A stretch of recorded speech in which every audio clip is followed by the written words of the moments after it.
Do you know what? Before you consider relocating, I would recommend just sitting down for a good few months and actually putting together everything that you would need and actually determining if it works for you and your situation. And doing your research. And videos like this are great for your research as well. Hi everyone, welcome back to my channel. This is Faith the Pharmacist. If you are new to my channel, I'm a UK based pharmacist and I speak about everything professional practice in the UK. And today I have here with me a special guest. Alright, I don't know if you guys have seen her channel, but I'm going to leave the handle on the screen and also in the description box below. But I am with Ore making this video and I think it's going to be beneficial. We're going to be talking a lot about practice in Canada compared to what it's like in the UK, and I know that lots of people want to know a lot of the things we'll discuss today, so keep watching this video. So I posted a video on Instagram and we both have it on our pages, asking questions or asking you guys to let us know what you would like to know and what the difference is or what the comparison is between UK pharmacy practice and the Canadian pharmacy practice. Or I can give us the best of both worlds because she's actually practiced in both places, but I can bring in, you know, what it currently is right now compared to her experience relocating and all that good stuff. So I got lots of questions, but a lot of them were quite repetitive and similar, so we've just compressed them into exactly what we need to answer for you guys today. Some of these questions we've actually answered in our videos on our channels, so please feel free to check my channel out when you want to know anything about like UK practice, anything going on in the UK, and check out Ore's channel because she speaks a lot about relocating to Canada and her process and Canadian pharmacy practice. So we'll leave our handles on the screen and also in the description box, so if you get the chance, quickly click on either of our channels to find out more information. But I'm going to be reading out these questions and I'll let Ore answer first because I feel like most people want to know more about what Canada is doing, but then we're going to also compare with the UK and Canada. But the other thing that everyone wanted to know is, did I relocate to Canada? So find out at some point in this video. I'm not going to answer it now so you don't click off. So keep watching and then you'll find out at some point if I've actually relocated to Canada or not. So let's get straight into these questions. There's going to be a part 1 and a part 2. So we'll leave part 1 on one of our channels, you'll find out. And then the second one will be on the other person's channel. So just make sure you stay tuned and watch it all because it's all going to be juicy. In no particular order, I've literally just written them out quickly as they've come through. And the first one I'm going to ask is, Ore. Oh, this is funny because they've actually asked me a UK one. What do UK okay, actually, I think what they mean is, what do UK pharmacists have to do to relocate to Canada? Exams, visa, finances, accommodation. Okay, so that's a very, very packed question. A lot. Lots of different things. And like Faye said, I'm going to refer back to some videos because I think that you guys may find it beneficial. In regards to, obviously, relocation, the first step is trying to figure out and gather all your documents. That's the most important thing, whether they be passports, exam, documentation, anything like that. Making sure you have all your documents before you go ahead and basically, you know, decide to start the process. Yeah. I will refer you to a video on my page which is titled How I Passed the PBC Exams. Again, we'll link everything and all the details and stuff. The process can take about, I would say, 2 years in terms of the exams. But again, it just depends on how quick you want it to happen, where you are at in terms of your position right now. Could it possibly be quicker? It could be quicker. Wow. Actually, okay, so basically, I'll give you a quick rundown. We have so many questions to get through, so I'm trying to make sure that we get through give them. each question a chance. So the thing is, in order for you to license as a pharmacist here in Canada, you have to take in total 3 exams. The first exam is what they call the evaluating exam, which can be taken, at the time I done it, it could be taken anywhere. So you could do it in London, in the UK somewhere, or in other countries as well. They do allow for that. Then you take the second exam, which is the qualifying exam. That comes in 2 parts, an MCQ and an OSCE. Those ones have to be taken in Canada. Yeah, you're shaking your head. 3 exams? Oskies. And Oskies. Oh, crap. You know, in pharmacy school, they tell you these Oskies are going to come in handy. They definitely do come in handy. So basically those exams are written twice in a year. So for example, the MCQ and OSCE, they do them in May and also in November. So some people are writing their exams next week. And then the evaluating exam, they do those in January and July. Or June. So those ones you have to be in the country to write them. The second ones, you have to be in there. So basically, you can in 1 year like do it all in 1 year. Most people split it because it's expensive. It takes a lot of time. They can be hard.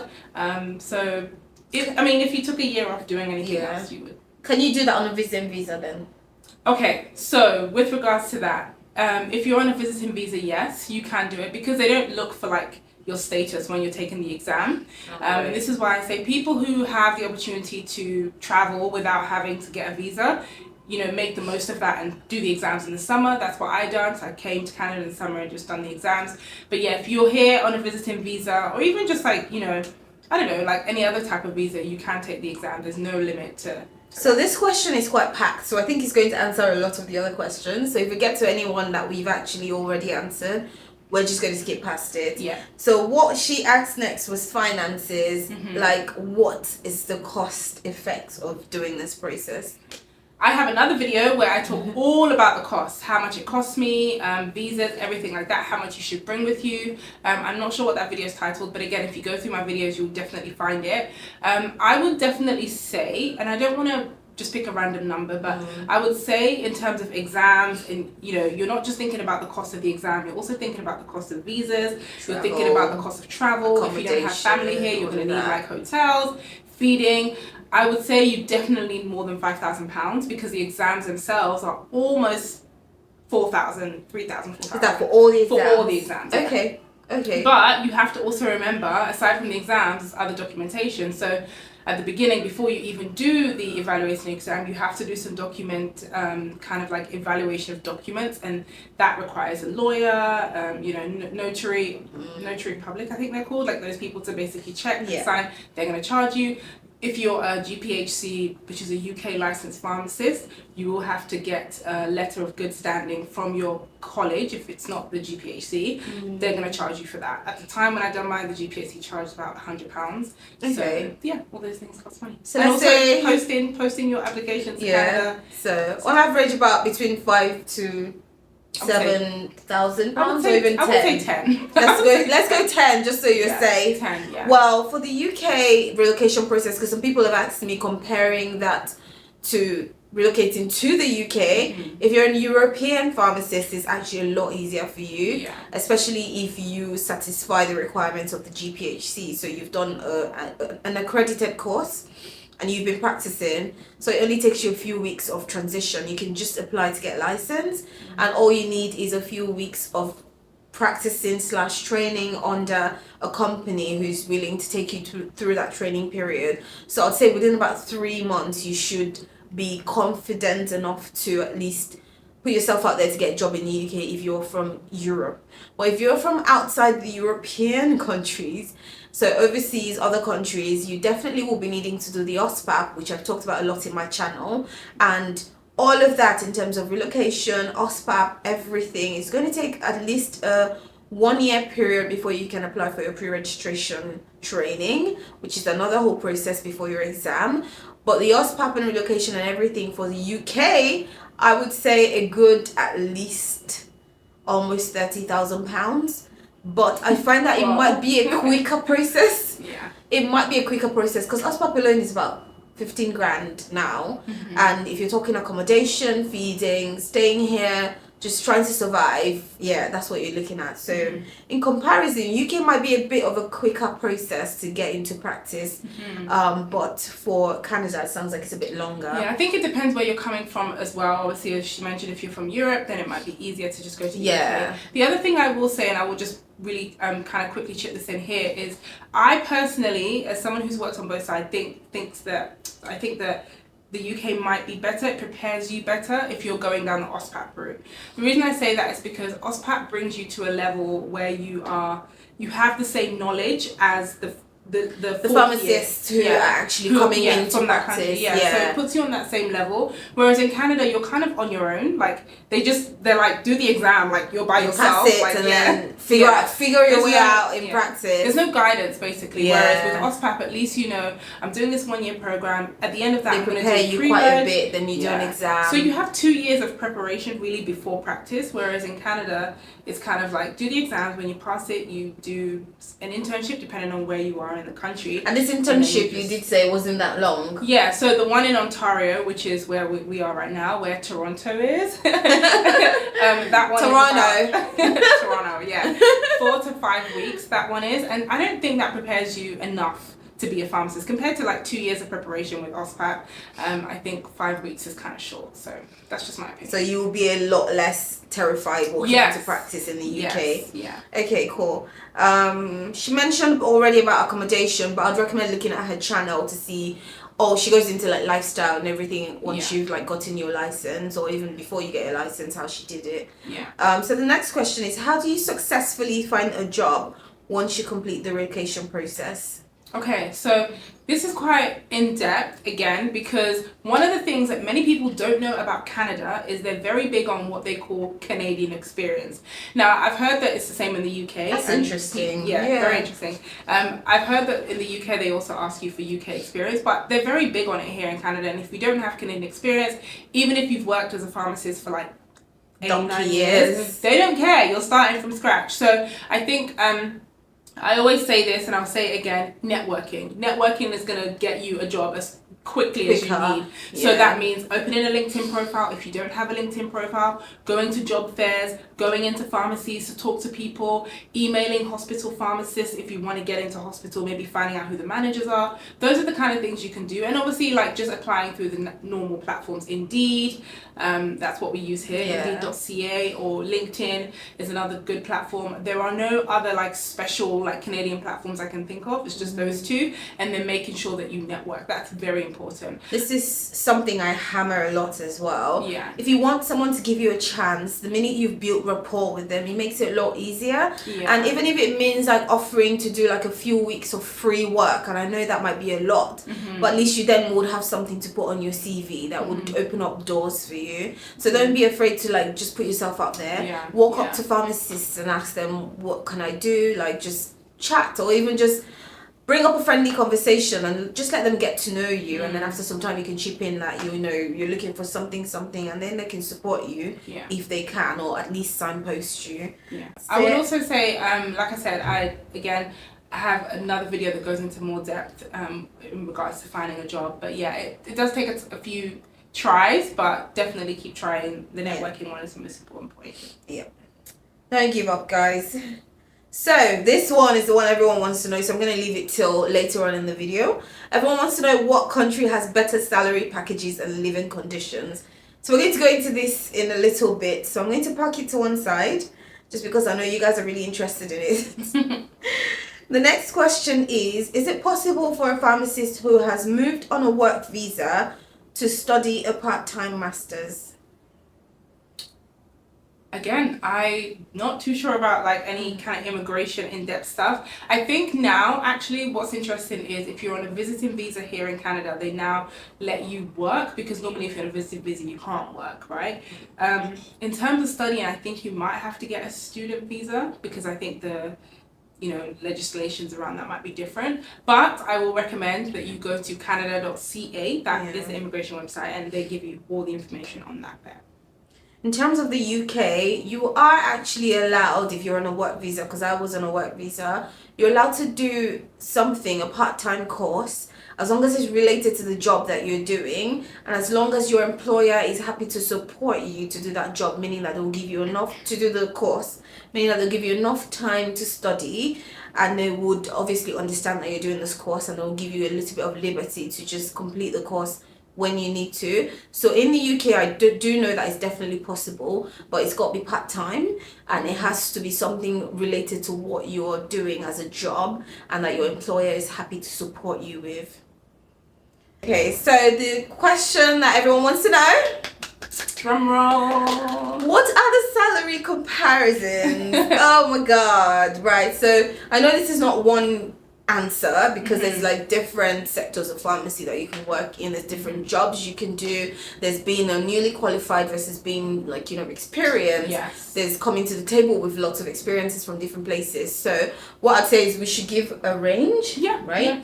And then compare that vis-a-vis like living condition, like how expensive is the lifestyle? Because again, if you're earning a lot and the lifestyle doesn't even help you retain a good amount and you're just spending and spending on your day-to-day, then it still doesn't make sense, right? Absolutely. So I'll let you go first. Okay. I would say that on average, from a starting salary, like if you're new, someone who's experienced, pharmacists earn starting from about 85 to 90,000 Canadian dollars to 100,000 plus.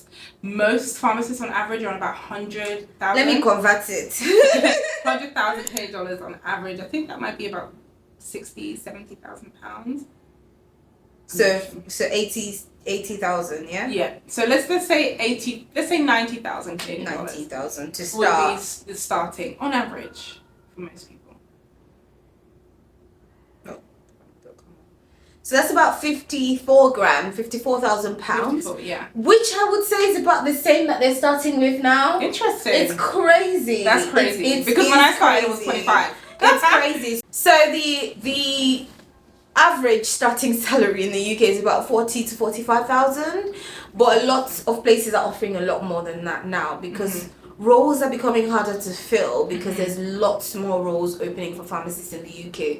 So that's leading to having vacancies, and the pharmacists earning about 100,000. Those are chief pharmacists and pharmacists who are working maybe industry and have negotiated their way up. So again, it has to do with like you finding your way through the system and being able to actually big yourself up, get your like qualifications up, like get things under your belt that you can use to negotiate your salary. Comparing that to the lifestyle, I would say pharmacists are probably slightly above average earners in the UK. They're not middle class, they're like slightly above middle class. That's where I would class pharmacists, but it's not great, it's not like a whole lot. You're just comfortable and have probably a little bit more. I would say from my experience, again, I've like seen both sides, and I think pharmacists here can earn a lot more and your money goes way further. So like I said, on average, a pharmacist who's been working for a while will probably be in the over 100,000 K that they're earning every year. Again, pharmacists in Canada get paid every 2 weeks, so it always feels nice to get paid every single 2 weeks. Also, for some reason, I find that, you know, I've been able to see my money a lot more when I've been here than in the UK. Your money goes further, like I said. You know, houses here are, you know, slightly bigger than houses in the UK. Food is expensive in Canada, so that's another thing. Transportation, so do you think pharmacists are pretty much well off in Canada? Yeah, I think pharmacists... Like people will look at you and be like, oh, you're wealthy. Yeah, I think they would. Oh, wow. But again, it depends. It depends where you are, which province you are, and who you work for, how you're able to negotiate your way up. It's not foreign to see a pharmacist earning, you know. So you can definitely live a more comfortable lifestyle here than in the UK compared to... It depends. Again, if you're a pharmacist who's living somewhere like, I don't know, Newcastle, Manchester, like... That's a lot expensive. Yeah, like I feel like... That's very expensive. Really? What do you mean? Manchester's expensive. Okay, maybe not Manchester then. Manchester's maybe expensive, that's like London. I don't know, like Durham or something. Oh, Durham's quite expensive. Either way, I just think if you're away from like the central location, you know, it might be cheaper to live, basically. You know, you might not have to spend as much money. Houses might be cheaper. So yeah. But I personally think, from what I've observed, your money does go a lot further in Canada, and I think there's a lot more support as well from like just... I don't know, it just feels a lot easier in Canada than in the UK. But then you're not suffering in the UK either. So I guess it's just looking at what works for you particularly. And think about like family, friends, having a community. What would be better for you? If you come here and you're in isolation and in millions of Canadian dollars, you might be miserable if you're someone who being around community and family is very important. It's important for everyone. It takes a while to settle. Just, you know, think about what's important for you and go for it. Yeah. So the other question people wanted to know is, did I relocate to Canada? Did you? Did I? I'm sorry to everyone who's been looking up to me for UK videos, but I'm just visiting. I'm just visiting. And I've been lucky enough to meet Ore. We literally just picked up the messages and we're like, oh, let's meet up. But we actually made it happen. Yeah. So I'm quite happy we've done this. Yeah. This has been good. It's been great. And this is my first time actually having someone physically. No, actually, it's not my first time. It's my first time. My first time having a guest. The other person was my friend. Okay. So this was lovely. Yeah, it's so lovely to do this. I hope you guys found it helpful. Yes. Make sure you're subscribed to both channels. Make sure you're following on Instagram for both of us. And if you have more questions, you can ask. Feel free to throw them at us. Yeah. We might not be able to do a sit down one like this, but we can always do like a virtual interview style video. If you've enjoyed this video, give it a thumbs up, leave us comments down in the comment section below, and don't forget to check out both our channels and subscribe. Thank you guys, and we'll catch you. Bye.